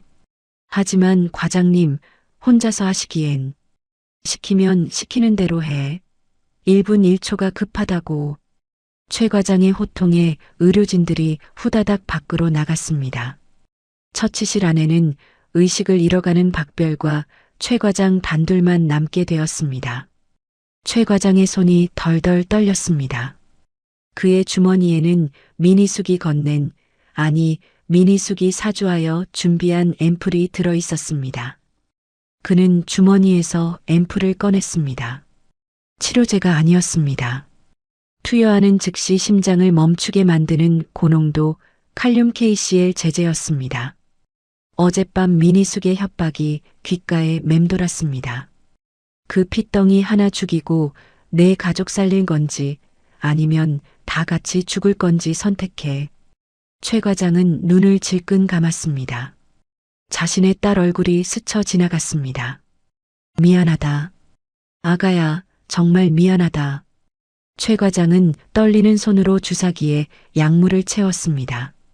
주사기 끝에 맺힌 투명한 액체가 형광등 불빛을 받아 서늘하게 번뜩였습니다. 그는 박별의 팔에 꽂힌 링거 주입구로 주사 바늘을 가져갔습니다. 이것만 주입하면 끝이었습니다. 심장마비, 원인 불명의 쇼크사, 완벽한 시나리오였습니다. 바로 그 순간이었습니다. 커튼 틈새로 그 광경을 지켜보던 눈이 있었습니다. 박서준의 다리 뒤에 숨어있던 둘째 박바다였습니다. 박바다는 최 과장이 간호사들을 다 내보내고 혼자 남은 것부터 이상하게 여겼습니다. 그리고 주머니에서 몰래 약병을 꺼내는 것을 놓치지 않았습니다. 박바다의 눈이 커졌습니다. 저건 치료하는 의사 선생님의 눈빛이 아니었습니다. 도둑질하다 들킨 사람처럼 주위를 살피는 눈빛이었습니다. 아빠, 안 돼. 박바다가 찢어질 듯한 목소리로 비명을 질렀습니다. 의사 선생님이 이상해. 이상한 주사 놓으려고 해. 박바다의 외침에 박서준이 번개처럼 고개를 돌렸습니다. 커튼 너머로 최 과장이 주사기를 쥔 채 흠칫 놀라는 실루엣이 보였습니다. 박서준의 본능이 위험을 감지했습니다. 비켜. 박서준은 앞을 막고 있던 보안 요원을 몸통 박치기로 밀쳐내고 커튼을 젖혔습니다. 주사 바늘이 링거줄에 닿기 직전이었습니다. 뭐 하는 짓이야? 박서준이 짐승처럼 달려들어 최 과장의 손목을 낚아챘습니다. 우지끈. 손목이 꺾이는 소리와 함께 최 과장이 비명을 질렀습니다. 으악. 주사기가 허공을 날아 바닥에 떨어졌습니다. 동시에 최 과장이 들고 있던 빈 앰플병도 바닥에 떨어져 산산조각이 났습니다. 박서준은 최 과장을 바닥에 내동댕이 치고 그 위에 올라탔습니다. 내 딸한테 무슨 짓을 하려던 거야? 말해. 박서준이 최 과장의 멱살을 잡고 흔들었습니다. 최 과장은 공포에 질려 말도 제대로 하지 못했습니다. 그때 뒤따라 들어온 송아리가 바닥에 깨진 앰플 조각을 집어들었습니다. 그녀의 눈빛이 매섭게 변했습니다. 라벨에 적힌 글자를 확인한 송아리가 경악하며 소리쳤습니다. KCL? 이건 치료제가 아니에요. 송아리가 박서준과 박진철을 향해 다급하게 외쳤습니다. 고농도 칼륨이에요. 심정지 유발제라고요. 이걸 왜 아이한테? 박진철 회장의 얼굴이 흑빛으로 변했습니다. 박서준의 눈에서 이성이 끊어졌습니다. 치료를 하랬더니 독을 주입하려 했습니다. 그것도 의사가 죽여버릴 거야. 박서준이 주먹을 들어 올려 최 과장의 얼굴을 내리치려는 순간이었습니다. 심전도 모니터에서 불길한 기계음이 울려 퍼졌습니다. B-, 규칙적으로 뛰던 박별의 심박수 그래프가 일직선으로 바뀌었습니다. 최 과장이 주춤거리며 약을 투여하려다 시간을 지체한 탓에 골든타임을 놓친 아이의 심장이 스스로 멈춰버린 것입니다. 응급실 안에 정막이 흘렀습니다. 그 소리는 사형 선고와도 같았습니다. 코드 블루, 코드 블루, 소아 응급실. 간호사가 다급하게 소리치며 방송을 때렸습니다. 의료진들이 제세동기 전기 충격기를 끌고 우르르 달려왔습니다. 박서준은 최 과장을 밀쳐내고 침대 위로 몸을 던졌습니다. 별아, 안 돼. 박별. 박서준은 축 늘어진 아이의 작은 몸을 흔들었습니다. 아이는 대답이 없었습니다. 따뜻했던 체온이 차갑게 식어가고 있었습니다. 일어나. 아빠랑 놀러 가야지. 안 돼. 제발 가지 마. 박서준의 절규가 응급실을 뒤흔들었습니다. 옆에서 지켜보던 박태양, 박바다, 박하늘이 그 자리에 주저앉아 엉엉 울기 시작했습니다. 박진철 회장도 비틀거리며 벽을 짚었습니다. 세상이 무너지는 것 같았습니다. 비키세요. 심폐소생술합니다. 의료진이 박서준을 강제로 끌어내려 했습니다. 하지만 박서준은 침대 난간을 붙잡고 놓지 않았습니다. 살려내. 내 딸 살려내란 말이야. 박서준의 눈에서 피눈물이 흘러내렸습니다. B-하는 기계음은 멈추지 않고 계속해서 울렸습니다. 그 소리는 마치 박서준의 심장을 톱으로 켜는 것 같았습니다. 가장 행복했던 순간은 가장 잔인한 악몽이 되어 덮쳐왔습니다. 희미해져가는 별이의 얼굴 위로 절망의 그림자가 짙게 내려앉았습니다. 비키세요. 제가 합니다. 정공이가 당황해서 우왕좌왕하는 사이 송아리가 침대 위로 뛰어 올라갔습니다. 그녀는 특전사 간호장교 시절의 경험을 살려 망설임 없이 박별의 흉부를 압박하기 시작했습니다. 하얀 가운 대신 입고 있던 정장 블라우스가 땀으로 젖어 들어갔습니다. 그녀의 손길은 기계보다 정확하고 강력했습니다. 하나, 둘, 셋. 별아, 숨 쉬어. 제발. 송아리의 구령에 맞춰 박별의 작은 가슴이 크게 오르내렸습니다. 박서준은 침대 난간을 부여잡고 바들바들 떨고 있었습니다. 그의 시선은 오직 심전도 모니터와 딸의 창백한 얼굴 사이를 오갔습니다. 1분, 2분. 연것 같은 시간이 흘렀습니다. 박서준의 입술이 터져 피가 흘렀습니다. 제발, 하나님 제발이요. 제 목숨을 가져가세요. 별이는 안 됩니다. 박서준이 짐승처럼 울부짖었습니다. 뒤에서 지켜보던 박진철 회장도 눈을 질끈 감고 두 손을 모았습니다. 평생 신을 믿지 않았던 그가 처음으로 기도를 올리고 있었습니다. 그때였습니다. 일직선을 그리며 B- 소리를 내던 모니터의 그래프가 움찔했습니다. 그리고 다시 한번 솟구쳤습니다. B. 규칙적인 기계음이 다시 울리기 시작했습니다. 멈췄던 심장이 다시 뛰기 시작한 것입니다. 돌아왔습니다. 자가 호흡 돌아왔어요. 송아리가 거칠게 숨을 몰아쉬며 외쳤습니다.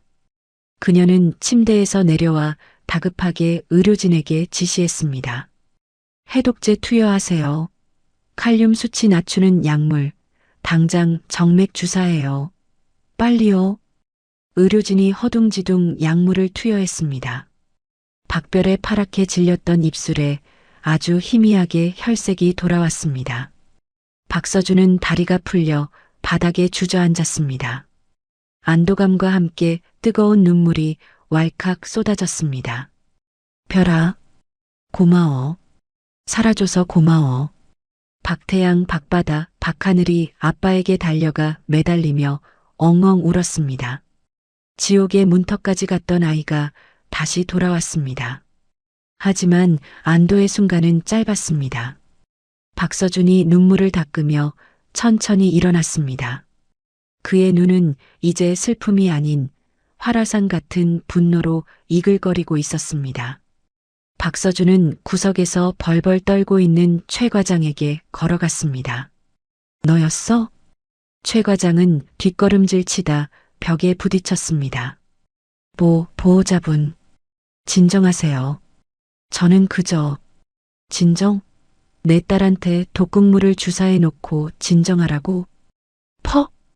박서준의 주먹이 최 과장의 얼굴에 꽂혔습니다. 최 과장이 비명과 함께 바닥에 나뒹굴었습니다. 안경이 날아가 박살이 났습니다. 박서준은 쓰러진 최 과장의 멱살을 잡고 일으켜 세웠습니다. 누가 시켰어? 말해. 살려주세요. 저는 모릅니다. 모른다고? 의사가 환자한테, 그것도 7살짜리 아이한테 심정지 주사를 놔? 그게 제정신으로 할 짓이야. 박서준이 다시 한번 주먹을 치켜들었습니다. 최 과장은 공포에 질려 오줌을 지릴 지경이었습니다. 그때 뒤에서 묵직한 지팡이가 최 과장의 어깨를 짓눌렀습니다. 박진철 회장이었습니다. 말하는 게 좋을 거다.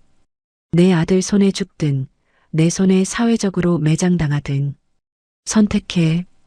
박진철의 목소리는 지옥에서 온 사신처럼 차가웠습니다.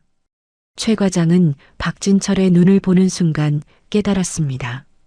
여기서 입을 다물면 자신은 물론 가족들까지 무사하지 못할 것이라는 사실을 말입니다. 최 과장이 울먹이며 입을 열었습니다. 민 여사님, 사모님이 시키셨습니다. 뭐라고? 박진철의 미간이 무섭게 구겨졌습니다. 도박 빚을 갚아주는 대가로 아이를 처리하라고 했습니다. 오늘 안으로 처리하고 해외로 뜨라고. 안 그러면 제 가족들을 가만두지 않겠다고 협박하셔서 억울합니다, 회장님. 모든 퍼즐이 맞춰졌습니다. 입학식 테러가 실패하자 아이의 목숨을 담보로 최후의 발악을 한 것이었습니다. 박서준이 이를 갈았습니다. 민희숙, 이 악마 같은 여자. 박진철이 비서실장을 불렀습니다. 경호팀 풀어. 병원 출입구 전부 봉쇄해. 쥐새끼 한 마리도 못 빠져나가게 막아. 그리고 경찰서장한테 전화해. 당장 병력 보내라고. 박진철의 눈에서 불꽃이 튀었습니다. 내 손주 목숨 건드린 데가 뼈저리게 치르게 해주지. 같은 시각 병원 지하 주차장. 검은색 세단 안에서 민희숙은 초조하게 시계를 보고 있었습니다. 그녀는 손주가 죽는 것을 직접 눈으로 확인하고 그 혼란을 틈타 바로 공항으로 도주할 계획이었습니다. 여권과 달러 뭉치가 든 가방이 조수석에 놓여 있었습니다. 왜 연락이 없지? 처리했다고 문자가 올 때가 됐는데. 그때 멀리서 요란한 사이렌 소리가 들려왔습니다. 한 대가 아니었습니다. 여러 대의 경찰차가 병원 입구로 들이닥치는 소리였습니다. 민희숙의 등골이 서늘해졌습니다. 설마 실패한 거야? 불길한 예감이 엄습했습니다. 민희숙은 떨리는 손으로 차 시동을 걸었습니다. 일단 여기서 벗어나야 했습니다. 그녀가 급하게 차를 후진시키려는 순간이었습니다. 기익. 검은색 승합차 2대가 앞뒤로 민희숙의 차를 가로막았습니다. 건장한 체격의 남자들이 차에서 내려 민희숙의 차를 에워쌌습니다. 박진철 회장의 사병인 경호팀이었습니다. 뭐야? 비켜. 내가 누군 줄 알아? 민희숙이 경적을 울리며 소리쳤지만 소용없었습니다. 경호팀장이 다가와 운전석 창문을 곤봉으로 내리쳤습니다. 와장창. 유리 파편이 튀며 민희숙이 비명을 질렀습니다. 아, 너희들 미쳤어? 내리십시오, 사모님. 회장님 명령입니다. 경호원들이 차 문을 강제로 열고 민희숙을 끌어내렸습니다. 그녀는 발버둥 쳤지만 건장한 남자들을 당해낼 수 없었습니다. 곧이어 경찰차가 도착하고 형사들이 수갑을 들고 뛰어왔습니다.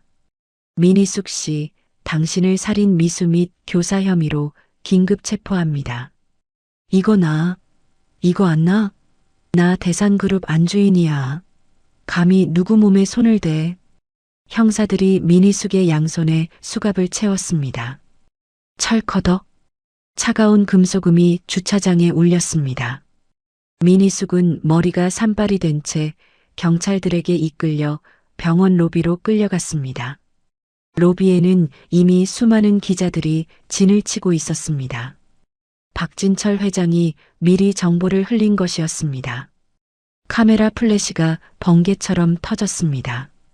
미니숙 씨, 손주를 살해하려 했다는 게 사실입니까? 혐의 인정하십니까? 기자들의 질문 세례가 쏟아졌습니다. 미니숙은 고개를 숙이지 않고 오히려 악을 썼습니다. 아니야. 난 모르는 일이야. 이건 다 음모라고. 그때 로비 한가운데 엘리베이터 문이 열렸습니다. 박진철 회장과 박서준, 그리고 휠체어에 탄 박별과 아이들이 나왔습니다. 미니숙은 박진철을 보자마자 표정을 싹 바꾸며 매달렸습니다. 여보, 회장님, 저 좀 살려주세요. 저 사람들이 저를 모함하는 거예요. 제가 미쳤다고 손주한테 그런 짓을 해요? 박진철은 혐오스러운 벌레를 보듯 그녀를 내려다보았습니다. 손주? 언제부터 그 아이들이 내 손주였지? 여보, 넌 내 핏줄을 죽이려 했다. 그것도 2번이나. 내 눈앞에서 사라져라.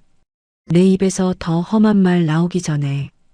박진철이 등을 돌렸습니다. 그 차가운 거절에 미니숙의 얼굴이 절망으로 일그러졌습니다. 박서준이 천천히 미니숙 앞으로 걸어 나왔습니다. 그의 눈은 깊고 차가웠습니다. 박서준은 미니숙이 걸치고 있던 최고급 모피 코트의 깃을 잡았습니다. 이거 우리 어머니가 생전에 가장 아끼시던 옷이죠. 무슨 짓이야? 박서준이 거칠게 코트를 벗겨 바닥에 내동댕이 쳤습니다. 당신 같은 살인자가 걸칠 옷이 아닙니다. 더러운 몸에 어머니의 흔적을 남기지 마세요. 너 이 건방진 자식. 미니숙이 부들부들 떨며 독설을 내뱉으려 했습니다. 그때 휠체어에 앉아있던 박별이 산소 마스크를 잠시 내리고 입을 열었습니다. 아직 목소리는 작고 힘이 없었지만 눈빛만은 또렷했습니다. 할머니. 미니숙의 시선이 박별에게 향했습니다. 죽은 줄 알았던 아이가 살아서 자신을 노려보고 있었습니다. 감옥 가서 콩밥 많이 드세요. 우리 아빠 괴롭히고 나 아프게 한 벌이에요. 옆에 서 있던 박태양, 박바다, 박하늘이 동시에 혀를 내밀며 소리쳤습니다. 메롱, 나쁜 마녀 할머니, 잘 가요. 아이들의 순수한, 그래서 더 뼈아픈 조롱에 미니숙은 이성을 잃고 발악했습니다. 이 망할 것들이 내가 누군 줄 알아. 나 놓으라고. 그녀는 형사들에게 질질 끌려 경찰차에 태워졌습니다. 끝까지 자신의 죄를 뉘우치지 않는 추악한 모습이었습니다. 경찰차가 요란한 사이렌 소리를 내며 멀어졌습니다. 그 소리는 대상그룹을 검게 물들였던 악연이 끊어지는 소리였습니다. 로비에 정적이 찾아왔습니다. 기자들도 분위기에 압도되어 더 이상 셔터를 누르지 못했습니다. 박진철 회장은 지친 기색이 역력했지만 그 어느 때보다 후련한 표정으로 박서준의 어깨를 두드렸습니다. 고생했다. 서준아, 이제 다 끝났어. 박서준은 고개를 끄덕였습니다. 긴 싸움이었습니다. 7년의 세월, 그리고 지옥 같았던 지난 며칠이 주마등처럼 스쳐 지나갔습니다. 박서준은 휠체어에 앉은 박별을 안아주고 나머지 세 아이들을 품에 한가득 안았습니다. 네, 아버지. 이제 진짜 끝났어요. 박서준의 눈에서 다시 눈물이 흘렀습니다. 하지만 그것은 슬픔의 눈물이 아니었습니다. 지킬 것을 지켜낸 자만이 흘릴 수 있는 안도와 승리의 눈물이었습니다. 집에 가자, 얘들아. 박서준이 아이들을 이끌고 병원을 나섰습니다. 병원 밖에는 따스한 햇살이 내리쬐고 있었습니다. 악의 축이 사라진 자리, 비로소 완벽한 평화가 찾아왔습니다. 이제 그들에게는 행복할 일만 남아 있었습니다. 하지만 박서준의 마음 한구석에는 아직 해결하지 못한 마지막 그리움이 남아 있었습니다. 하늘 어딘가에서 이 모든 것을 지켜보고 있을 아내, 지안에 대한 그리움이었습니다. 차가운 겨울바람이 지나가고 어느덧 계절이 바뀌어 봄이 찾아왔습니다.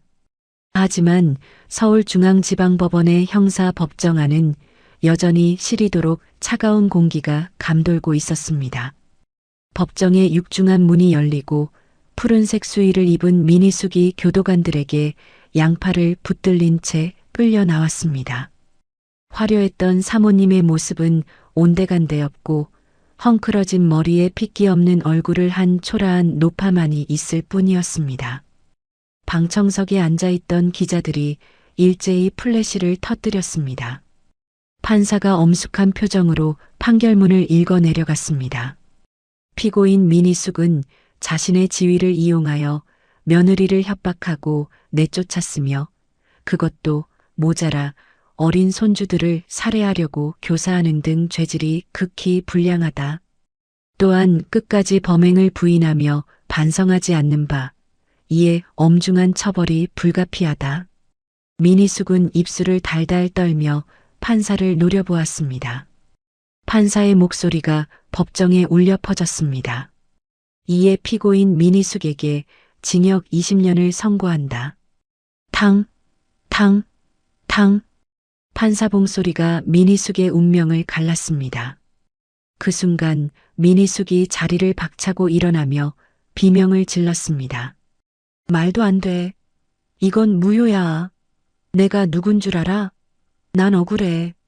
이건 다 함정이라고. 교도관들이 미니숙을 강제로 제압했습니다. 이거나, 박진철, 당신이 나한테 이럴 수 있어? 내가 당신 뒷바라지를 얼마나 했는데.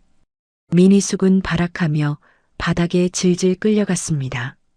하지만 굳게 닫히는 호송차 문 뒤로 그녀의 절규는 영원히 사라졌습니다. 인과응보, 뿌린 대로 거둔다는 세상의 이치가 비로소 완성되는 순간이었습니다. 그날 오후 박진철 회장과 박서준, 그리고 내 쌍둥이는 다시 하늘 정원을 찾았습니다. 1년 전 폭우가 쏟아지던 그날과는 달리 따스한 봄 햇살이 묘역을 가득 채우고 있었습니다. 지안의 묘비 앞에는 최고급 백합 꽃바구니가 놓였습니다. 박진철은 지팡이를 내려놓고 며느리의 묘비 앞에 정중히 고개를 숙였습니다. 그의 눈가가 촉촉하게 젖어들었습니다. 아가, 못난 시아비가 이제야 왔다. 내 아들과 손주들을 목숨 걸고 지켜줘서 고맙다. 그리고 정말 미안하다. 회한이 서린 박진철의 목소리가 바람에 흩어졌습니다. 박서준은 묘비에 손을 얹었습니다. 차가운 돌이지만 마치 지안의 따뜻한 볼을 만지는 것만 같았습니다. 여보, 봤지? 나 약속 지켰어. 우리 애들 이제 아무도 못 건드려. 당신 억울한 것도 다 풀었고 민 여사도 죗값 치르게 됐어. 이제 편히 쉬어. 박서준의 목소리는 더 이상 떨리지 않았습니다. 그때 뒤에서 묵묵히 서 있던 송아리가 조용히 눈물을 훔쳤습니다. 그녀는 지난 1년 동안 박서준의 가족 곁을 지키며 아이들을 제 자식처럼 돌봐왔습니다. 박서준은 뒤를 돌아 송아리를 바라보았습니다. 하리 씨. 박서준의 부름에 송아리가 고개를 들었습니다. 지안이도 당신한테 정말 고마워할 거예요. 우리 가족에게 와줘서 그리고 별이를 살려줘서 정말 고맙습니다. 박서준의 진심 어린 말에 송아리의 얼굴이 잘 익은 사과처럼 붉어졌습니다. 두 사람 사이에 묘한 기류가 흐르자 눈치 빠른 둘째 박바다가 셋째 박하늘의 옆구리를 쿡 찔렀습니다. 야, 눈치 챙겨. 저리 가서 꽃 심자. 왜? 나 아빠랑 더 있을 건데? 아우, 진짜 넌 눈치가 없냐? 아빠랑 쌤이랑 얼굴 빨개졌잖아. 비켜주자고. 내 쌍둥이는 킬킬대며 어른들만의 시간을 만들어주기 위해 멀찍이 물러나 꽃을 심는 신용을 했습니다. 박태양이 동생들을 모아놓고 속삭였습니다. 하리쌤이 우리 새엄마 되면 좋겠다. 그치? 응, 난 좋아. 쌤이 해주는 떡볶이 매일 먹을 수 있잖아. 아이들의 해맑은 웃음소리가 묘역에 울려 퍼졌습니다. 묘지 위로 불어오는 봄바람이 마치 지안의 대답처럼 부드럽게 그들의 머리카락을 쓰다듬고 지나갔습니다. 다시 시간이 흘러 대상그룹 창립 50주년 기념 파티가 열리는 날이 되었습니다. 대한민국 정재계 인사들이 모두 모인 호텔 연회장은 화려한 샹들리에 불빛으로 눈이 부실 지경이었습니다. 사회자의 힘찬 목소리가 장내에 울려 퍼졌습니다. 그럼 대상그룹의 새로운 미래를 이끌어갈 총괄 부회장님을 소개합니다. 박서준 부회장님. 우레와 같은 박수 소리와 함께 박서준이 단상에 올랐습니다. 말끔하게 넘긴 머리, 몸에 딱 맞는 네이비색 수트. 1년 전 낡은 점퍼를 입고 묘지에서 울던 그 남자는 이제 없었습니다. 여유와 카리스마가 넘치는 진정한 리더의 모습이었습니다. 박서준은 마이크 앞에 서서 당당하게 연설을 시작했습니다. 안녕하십니까? 박서준입니다. 지난 50년 대사는 거대한 산처럼 굳건했습니다. 하지만 이제는 그 산이 누군가의 그늘이 되어주는 따뜻한 쉼터가 되도록 만들겠습니다. 가족을 지키는 마음으로 기업을 지키겠습니다. 박서준의 연설이 끝나자 기립박수가 터져 나왔습니다. 맨 앞줄에 앉아있던 박진철 회장은 흐뭇한 미소를 감추지 못하고 고개를 끄덕였습니다. 그런데 그때였습니다. 할아버지, 이거 받으세요. 단상 아래 VIP석에서 갑자기 4명의 아이들이 튀어나왔습니다. 박태양, 박바다, 박하늘, 그리고 이제는 누구보다 건강해져서 볼살이 통통하게 오른 막내 박별이었습니다. 아이들은 모두 맞춤 턱시도와 드레스를 입고 쪼르르 단상 위로 올라왔습니다. 경호원들이 제지하려 했지만 박서준이 손을 들어 웃으며 막았습니다. 아이들은 박진철 회장에게 달려가 커다란 선물 상자를 안겼습니다. 허허, 이게 뭐냐? 할아버지 주는 거야? 박진철이 상자를 열었습니다. 상자 안에는 빗둘배뚤한 글씨로 쓴 편지와 알록달록한 종이 뭉치가 들어 있었습니다. 박진철이 종이 한 장을 꺼내 읽었습니다. 할아버지 어깨 주무르기 쿠폰 1회. 또 다른 종이를 꺼냈습니다. 별이의 뽀뽀 10번 이용권. 수조원의 자산을 가진 재벌 회장에게 고작 종이 쿠폰이라니. 하객들이 술렁거렸습니다. 하지만 박진철은 세상 모든 것을 가진 듯 한박 웃음을 터뜨리며 종이 쿠폰을 흔들었습니다. 하하, 내 평생 받아본 뇌물 중에 제일 값비싼 거로구나. 김비서, 이거 금고에 잘 넣어둬라. 잃어버리면 큰일 난다. 좌중에서 폭소와 함께 따뜻한 박수가 터져 나왔습니다. 엄숙하기만 했던 재벌가 파티장이 순식간에 화목한 가족잔치로 변했습니다. 하객들은 수군거렸습니다. 저 아이들이 대산의 미래라지? 회장님이 아주 껌뻑 죽는다더군. 냈다 영재라며? 파티의 하이라이트인 가족사진 촬영 시간이 되었습니다. 무대 중앙에 의자가 놓이고 박진철 회장이 앉았습니다. 그 뒤로 든든한 아들 박서준과 이제는 연인으로 발전하여 수줍게 웃고 있는 송아리가 섰습니다. 그리고 박진철의 무릎과 양옆에는 내 쌍둥이가 매미처럼 달라붙었습니다. 사진사가 카메라를 조정하며 외쳤습니다. 자, 찍습니다. 활짝 웃으세요. 대산, 대산. 아이들이 장난스럽게 구호를 외치며 V비자를 그렸습니다. 찰칵. 플래시가 터지는 순간 화면은 정지되며 흑백 사진으로 변환되었습니다. 하지만 그 속에 담긴 미소들만은 그 어떤 보석보다 찬란하게 빛나고 있었습니다.